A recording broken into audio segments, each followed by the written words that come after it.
Welcome into the Saturday edition. It is Orange and Blue today. Cecil, Lammey, Andrew Mason talking about this Broncos game day. How can they beat the Giants? How can they stop Jaxson Dart, Cam Scataboo, all that and more? Today with a special guest. Mace, I always love when you and I get special guests on the show. We don't mess around with special guests. That's the thing. We want special guests who know more than we do. That's the key. Special guests who bring something special, something extra. We've got that for you today on the big show. And of course, a big game in week 7. Certainly the fans are talking about this one, so we will jump right in. It is Orange and Blue today, presented by RamosLaw.com. Cecil, Lammey, Andrew Mason, and check it out, everybody. We have a special guest. His name is one Matt Stopsky, of course. And Matt here with us. Matt, good day. Dear friend, working with the Giants radio broadcast. Look at this guy coming to the Mile High City to travel with the Giants for this big game. Matt, you're a buddy of ours for years and years. Thanks for joining the show. And first and foremost, the fan bases are a little excited at each other, right? They are. Now I saw Nick Bonito's now deleted tweet, and everyone's kind of going back and forth. It's nice, honestly.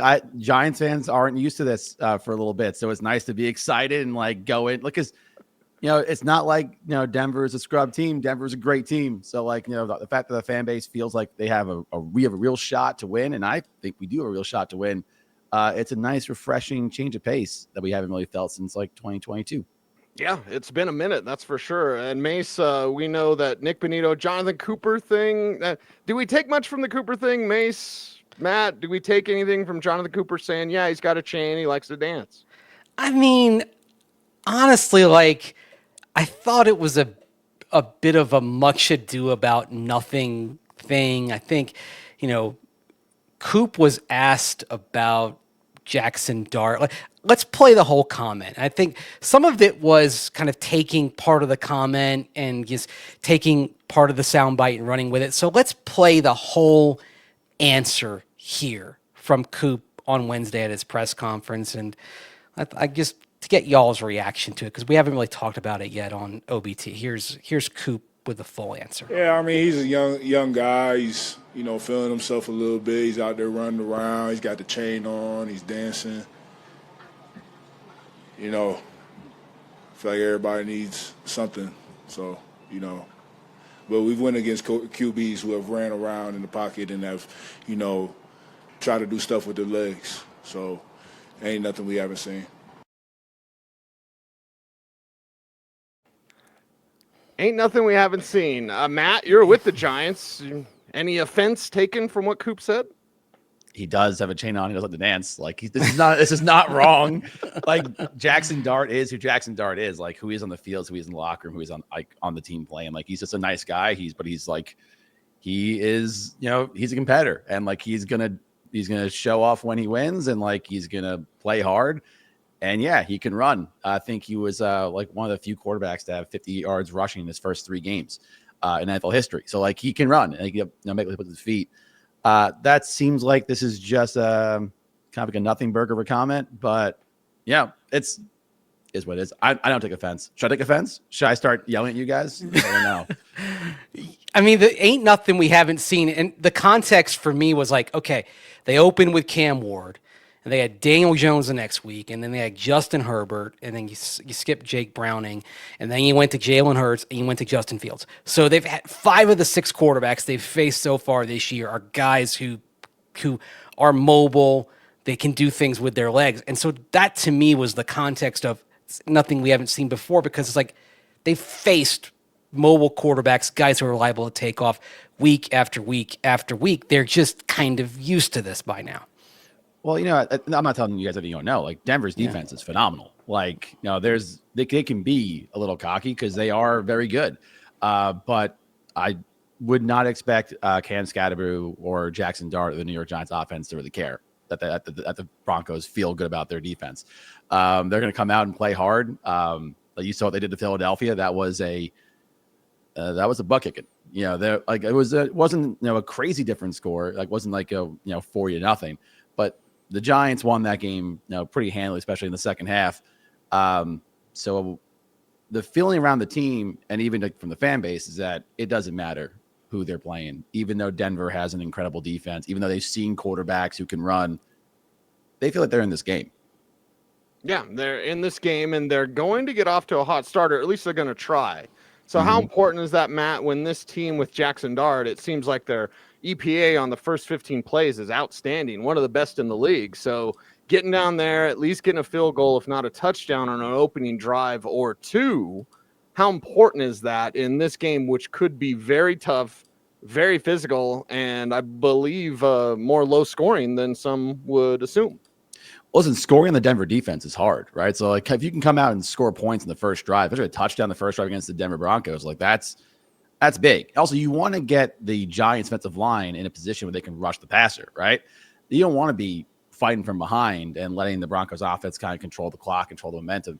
They want to be hunting Bo Nix. They want Brian Burns and Abdul Carter and Kayvon Thibodeau and Dexter Lawrence, like really coming after the passer, which you kind of saw in the Chargers game, where the pass rush was there throughout the entire game, but as the Chargers kind of fell behind a bit, the Giants defensive line just took over that game and there might still be a Justin Herbert outline on MetLife Field from how Brian Burns was threw him into the dirt. So scoring early is huge. If I'm not mistaken, they've scored on the first drive every single time so far with Jaxson Dart. So yes. It's been big. Now Tua with his feet, right? He had the rushing touchdown against the Eagles where he scrambled and juked out Zach Bond. Juke is a relative term in that situation. That was just like he kind of turned right a little bit and Zach didn't know where he was going. He had that touchdown to Theo Johnson at 13 personnel.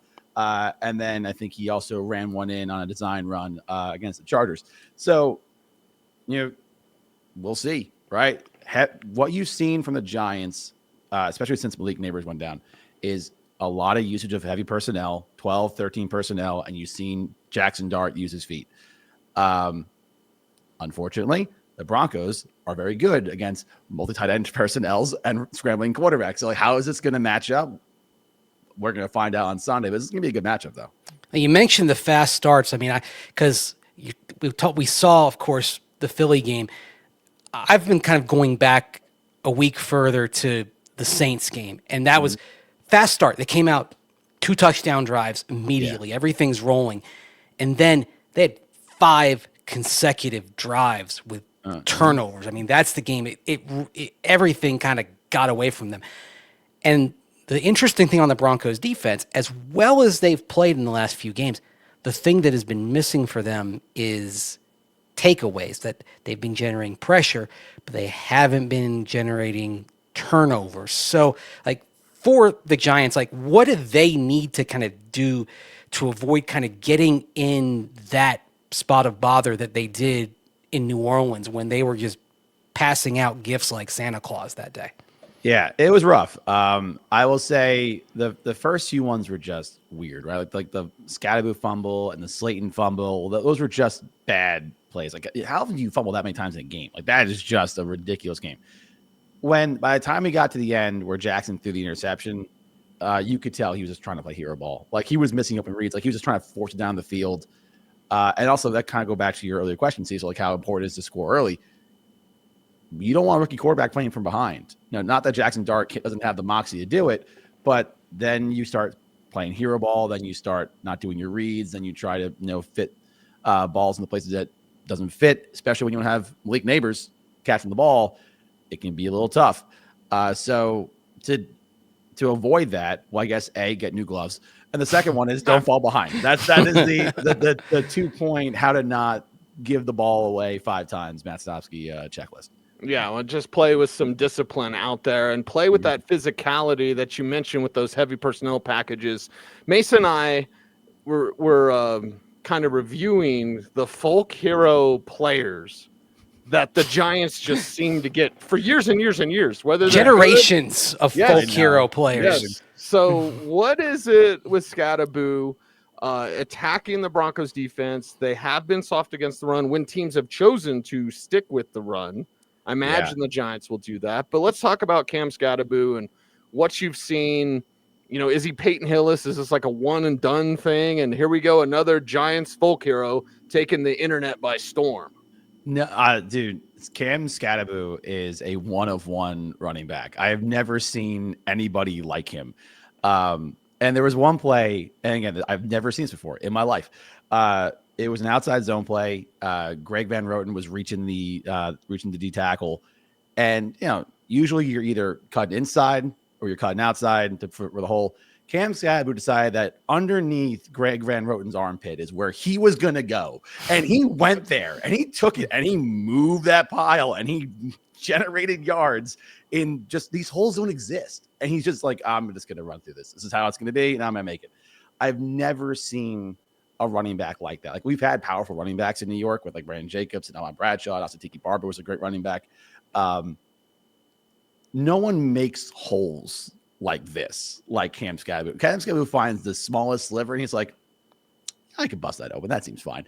And he just goes for it. Like he's more finesse than I think he gets credit for. Like they think like, oh, it's like, no, this is just Juggernaut lowering his head and like going people. Like he finds small seams and then he makes them bigger, but he does find these small seams.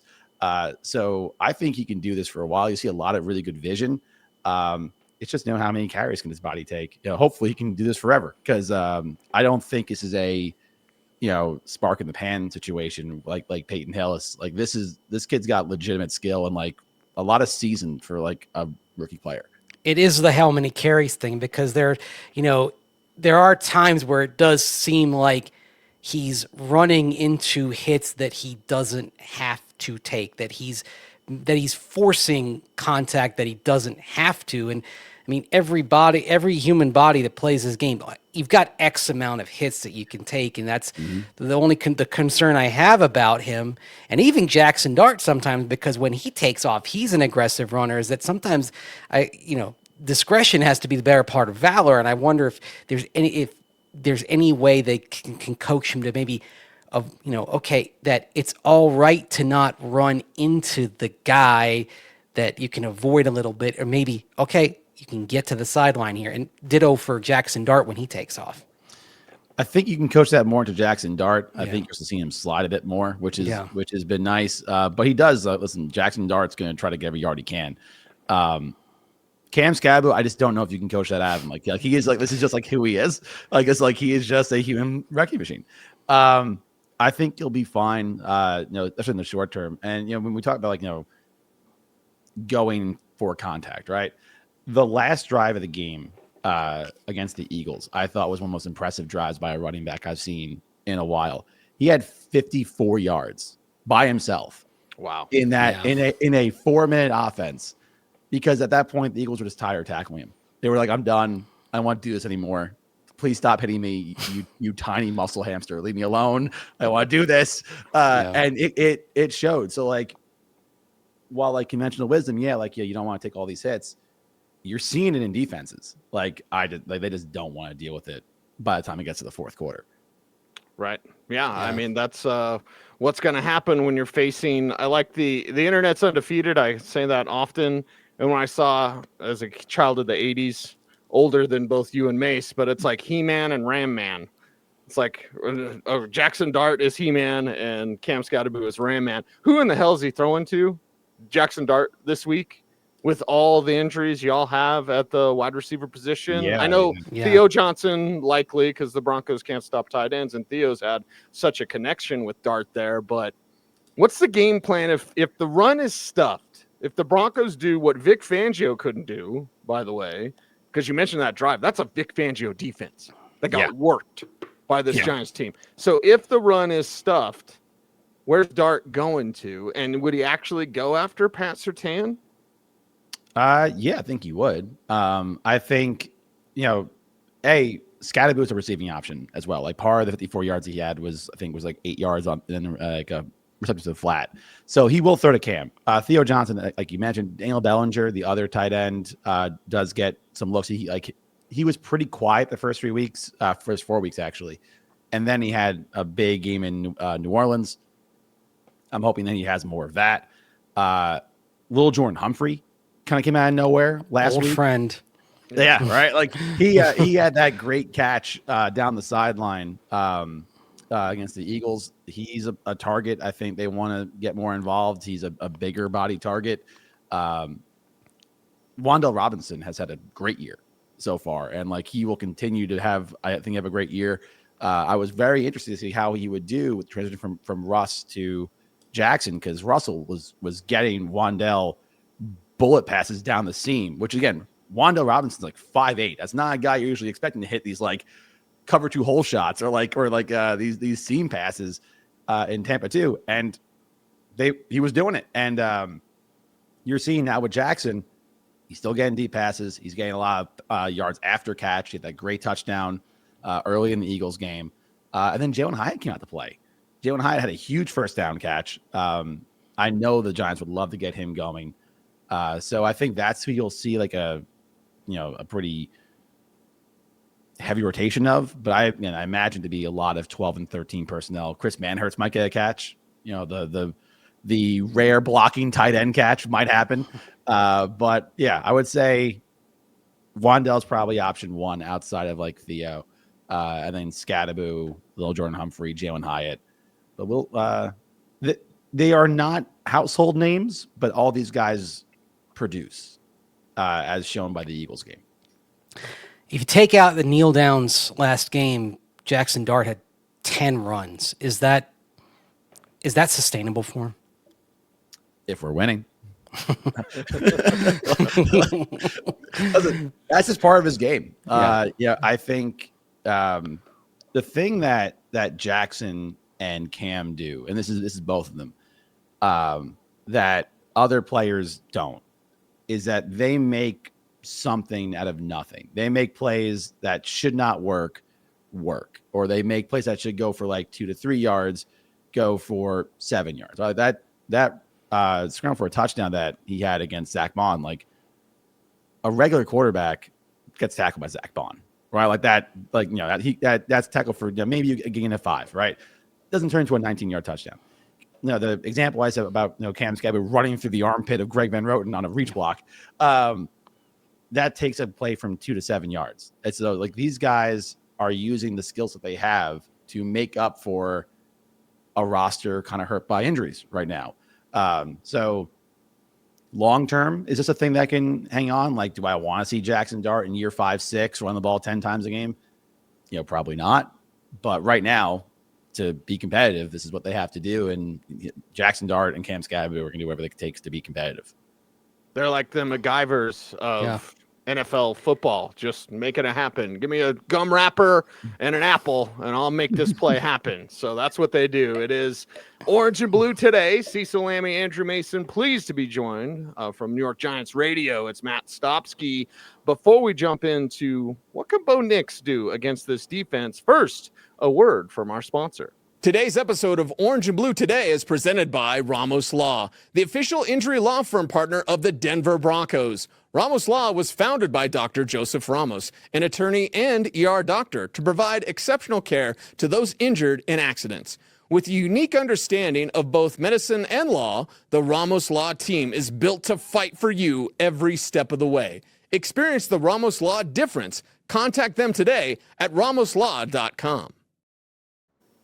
All right, Matt, I am going to ask you the national perspective on one Bo Nix, but I'm going to play this clip of Nix commenting because the word of the week here in Broncos country was tempo, going up tempo. What does it mean for Bo Nix? He loves to do it. So I'm going to play this clip from Bo, and then we're getting into Bo Nix against this Giants defense. Here's Bo on going up tempo. Just makes a defense it's tough on a defense because it limits their calls. At times it can limit their pressure because they get a little bit tired on a drive, and we start dictating the tempo instead of letting them sit back and we're catching the blitz or whatever. So I think it just allows us to get to the ball, play fast. They may not be in the right set. We may get a cheap one, just a few yards, and then just hopefully it gets them a little bit tired as the game goes on and wears them down. Okay, Bo Nix, national opinion on Bo, kind of having a sophomore slump, to be sure. What does tempo do for this Giants defense, also with Abdul Carter banged up? Yeah, I would say for just stopping, sorry guys, for the Giants defense in total, right? Their strength is the pass rush, right? If you're going up tempo, if you're getting the ball out fast, especially while you're going up tempo, because the Giants tend to play a little more off coverage, off man or off cover 3. If Bo Nix can do what he does well and not take sacks and get the ball out quickly and hit the open man, that will hurt the Giants defense. The Giants defense relies on pressure. It relies on getting the face of the quarterback. And unfortunately for us, Bo Nix, very good at not taking sacks. His pressure to sack ratio since coming to the league has been one of the better ones. So it's just if they go up tempo, especially when one of your best pass rushers is 340-pound Dexter Lawrence, if you're 4 plays in and Dexter's just like, yeah, that's not good, right? That's not good.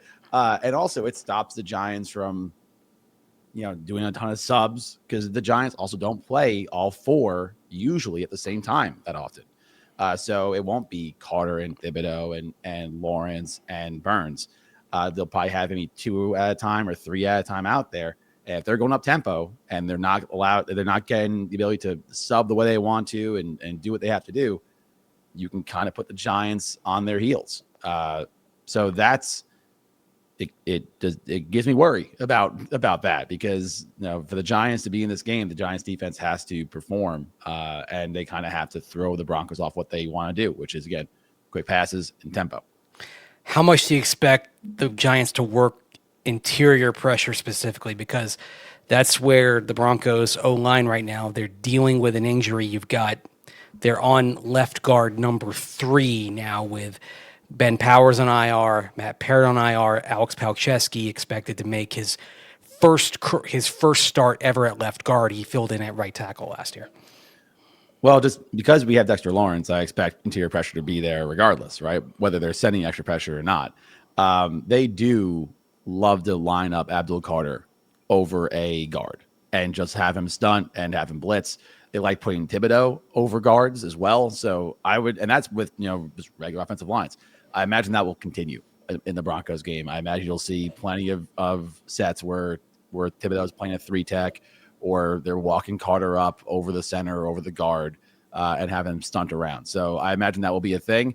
And I hope it works. But I'm very sorry you guys are down to guard 3. I feel like I'm on the guard 3 of the Giants every week by week 3. I don't feel bad for you. Yeah. Injuries are part of this game, that's for sure. Part of this game also, and it really hasn't got much buzz. Thanks, Nick Benito. I'm not going to say Evan Ingram revenge game, but being around the facility, of course, pretty much everybody's gone from when Ingram was there as a first-round pick. But it's like, okay, the problem's Evan Ingram. Sean Payton finally got his joker in for the last game and a half. Basically, it seems like he's figuring things out with Ingram. How much of is that a concern for this Giants defense? For a revenge game from Evan Ingram? Or just Ingram in general in that joker role? Well, Ingram is just like a freak athlete for how big he is. And like, if his biggest thing has always been drops. If Evan Ingram is catching the ball, if he has not have hand problems, he is dangerous. Like, we saw him be dangerous in New York, we saw him be dangerous in Jacksonville. Like, he's a dangerous player. So I am always worried about Evan Ingram. So I think that will be something I'm sure they're targeting them. So they're making sure they have tabs on with, especially Bobby Okereke and Andrew Phillips, who does a lot of the coverage for tight ends. They'll be watching out for him, because listen, if Evan Ingram, I know you said he struggled early in the year. When Evan is playing well, he is hard to stop.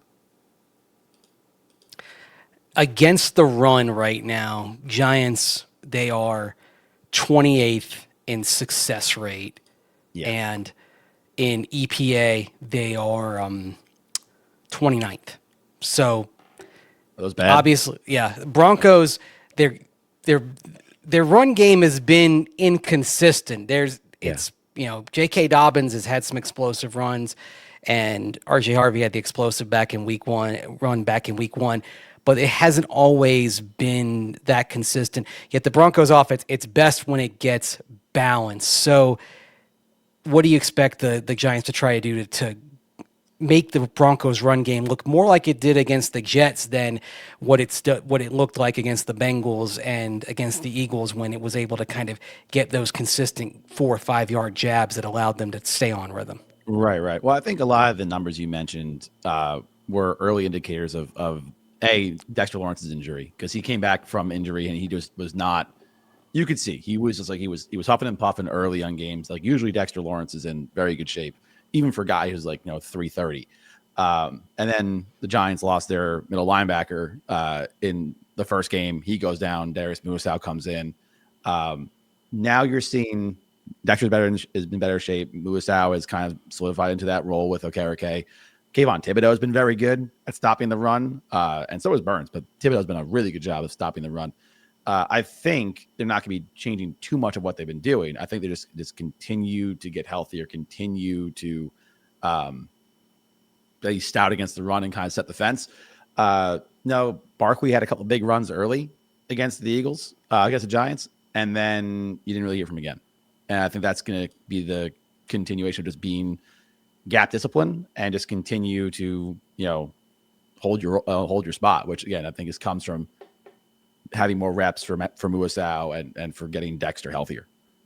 He is Matt Stopsky from the Giants radio broadcast, joining us here on Orange and Blue today. Final one for me, and actually, Mason, I think it probably should be yours, because Matt, you remember seeing this guy, Andrew Mason. Look at this guy. Mm-hmm. And when we're at the Shrine game together, and Mace has his stopwatch, like I'm checked out. I'm on Twitter. I'm like looking at Latina baddies or whatever. Mace has his stopwatch for every special teams, any sort of punt, any sort of kicks. Good for you. He's all over it. So Mace, I feel well, they need a punter. Question, I had to this past. The Broncos need a punter. Yes. But my last question actually probably should be yours, because I mean, I don't know about you, Mace, because I'll throw it to Mace and throw it to Matt. Like, I think special teams might be the difference in this one. Well, the Broncos have had a special teams problem this year, like besides punting, and their kickoff and punt coverage has been problematic. We've been talking about too many explosive returns at their expense. They signed JT Gray, who was available in part to try to shore things up, but the explosive returns at their expense, I think, Matt, we're talking about an area where the Giants may have something they can exploit here. Well, Gunnar Olszewski's had a bunch of big returns already, especially in the kickoff game. And we had that one brought back against Dallas that was like a 50-yard return. That unit is very capable of getting big returns. Not so much last week, but you saw in the New Orleans game, Jamie Gillen, the punter, was really working on those dirty ball kickoffs that were pinning the Saints deep, like every drive. Yeah. So I'm interested if they go back to that. Graham Gano's out again because it's just like evergreen tweet for the New York Giants. Kicker's injured. We've already had a game that's been hampered by that, and we had Aubrey kick a 1,000-yard field goal for a win in overtime against us. So very useful teams coming down to that. So I do think there is a shot for the Giants to make up some ground against Denver. I do want to ask you guys a question, though, because I'm kind of interested, and you kind of alluded to it early, Cecil, because I know what the national opinion of Bo Nix is. Like, what is the Denver opinion of Bo Nix? I would say it's pretty polarizing, Mace. Like, there was people that didn't like the pick initially, and now that has some struggles, those people are being loud again. I think it's a work in progress. I'll disagree with Colin Cowherd, Mace, and say, like, he is a work in progress, and he can be a franchise quarterback. I mean, the word I was going to use would be mixed right now. I mean, I think there are some people that are patient, that understand that a young quarterback, the success, it's not going to be a straight incline. There are going to be bumps along the way that you have to kind of step back and let things progress and then evaluate after a broader sample size. I think there are some that, like Cecil mentioned, those that didn't like the pick, I think, are coming back out of the woodwork. there are some that are really panicking and saying, yeah, believe it or not, there have been some in this market who have said, putting Jarrett Stidham, which is just nuts. Serious. You love Jarrett Stidham, but come on now. Yeah. Everyone loves Stiddy. He's a prince of a human being. Like you won't find a better guy in this game than Stiddy. But there's people been saying that's kind of nonsensical. I mean, so you have the extremes. I think reality is somewhere in between right now. But I mean, at this point, you have to say, on balance, it's what we've seen through 6 games. It's not where you want him to be. The other thing that's coming up, Matt, is that Bo Nix clearly is more comfortable when the offense is going up tempo, but Sean Payton has his reasons why he doesn't want to go up tempo frequently. And certainly you don't want to put too much strain on the defense by going up tempo all the time, because then you're increasing the defensive exposures, but at the same time, your defense is playing so well that maybe you can be okay doing that. Sean Payton also likes to sub in and out frequently from play to play, which is another reason why he doesn't want to go up tempo, because you go up tempo, you got to leave the same personnel grouping out there. You can't sub. So there's a little bit of this kind of tug of war going on almost between the competing interests, as it were, in terms of offensive philosophy. So this is it's a really interesting time here right now in terms of offensive philosophy. Interesting. So my day job is I work for Sumer Sports, which is an analytics company and technology company. And because I don't get a chance to watch as much Broncos games as I would like to, because I'm working, Giants games, so I only catch like highlights, or unless of course I'm on primetime. And we developed a thing called a Sumer score, which scores players throughout through each game, but not, it's more tier based, right? So I was looking at Bo Nix's scores for the season before hopping on with you guys, and I saw also the first 3 weeks were like backup level, rotational level scores, and the last 3 weeks have been like average to like solid starter scores, like kind of what you expect over there. Has that been because of the tempo, or have you guys seen like a change? Was it like a rough early season for him, or was it just because of the change of tempo? Well, maybe they started running a little bit more. Yeah, in the last 3 games. Yeah, because they haven't really gone up tempo more. They've sprinkled it in. And they were even sprinkling it in the first few games as well. I mean, they sprinkled in some up tempo against the Colts, for example, and it was effective. And the other thing is, this offense, if they get the ball late in the first half, they're usually scoring. I feel like if they take over with 2.5 minutes to go in the first half or less than that, I feel pretty good that something good is about to happen. They're very effective in 2 minutes at the end of the half, which is sort of an indication of how comfortable Bo Nix is when they go tempo. But the question is, should they do it more often at other points of time? Because when they do throw that curveball, it does seem to be more effective, but the coach doesn't want to do that. I think Cecil is right that more of what he's done the last few games has been because they've been more balanced. And this comes to another thing, Matt. This offense finding its identity. We've heard that word thrown around a lot the last few weeks. And this offense's identity is balance. Like, we started hearing that immediately after the Bengals game. And if you took out the 2-minute drive at the end of the first half, the Broncos had a near perfect run pass balance over the course of the game. It was something similar in the Eagles game as well. And I think that comes to the core of what this offense wants to be. It is a balanced offense. I think that's the best thing for Sean Payton and Bo Nix and this Broncos team. Gonna be an interesting one on Sunday, that's for sure, at Empower Field at Mile High. Mace will be there. Matt, you'll be there as well in town for the big game. And Matt, certainly appreciate your friendship. Me and Mace get a kick talking to you every single time. So thank you very much for joining the show. Hey, man, no problem. Thank you. I'm so excited for this because I picked the Broncos to win the West, and it's my first time in Denver. So, I'm actually really excited to be here. Wait. Your first time in Denver? My first time in Colorado. Yeah. We got to find a real good Oh my spot God. for him on Yeah, Saturday seats. We got to make this right. We got to do it up. I Yeah. mean, I'm thinking like the Fort or something in Morrison. Like, we got to get you someplace. Yeah. Like, you're super, super special. We will do that. That is for sure. It is Orange and Blue today. Cecil, Lammey, Andrew, Mason, and Mace. How can folks help us out on our YouTube channel? Like, Comment, share, subscribe, hit that notification bell. so that you Never miss miss